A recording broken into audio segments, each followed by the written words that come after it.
భారత్ లో మరొక HMPV virus case నమోదైంది. ఇప్పటికే బెంగళూరులో 2 కేసులు నమోదయ్యాయి. 8 నెలల చిన్నారికి అలాగే 3 నెలల మరొక చిన్నారికి ఇప్పటికే వైరస్ సోకినట్టుగా అధికారులు గుర్తించారు. తాజాగా గుజరాత్ లోనూ తొలి హెచ్ఎంపీవీ వైరస్ నమోదైనట్టు తెలుస్తోంది.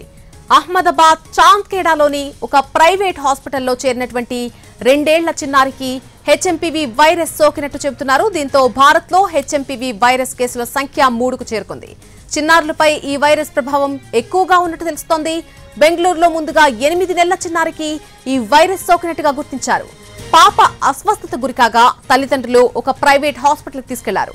అక్కడ ల్యాబ్ టెస్ట్ లో హెచ్ఎంపీవీ పాజిటివ్ గా తేలింది. ఇదే నగరంలో మరొక చిన్నారికి కూడా వైరస్ డిటెక్ట్ కావడం కలకలం రేపుతోంది.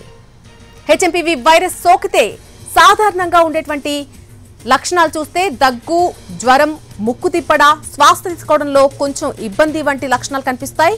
వైరస్ తీవ్రత ఎక్కువగా ఉన్న వారిలో మాత్రం బ్రాంకైటిస్, నిమోనియా వంటి సమస్యలకు దారితీసే అవకాశం కూడా ఉంది. సాధారణంగా వైరస్ సోకిన 3 నుంచి 6 రోజుల్లో వ్యాధి లక్షణాలు కనిపిస్తాయి. చైనాను ఈ వైరస్ ఇప్పుడు గడగడలాడిస్తోంది.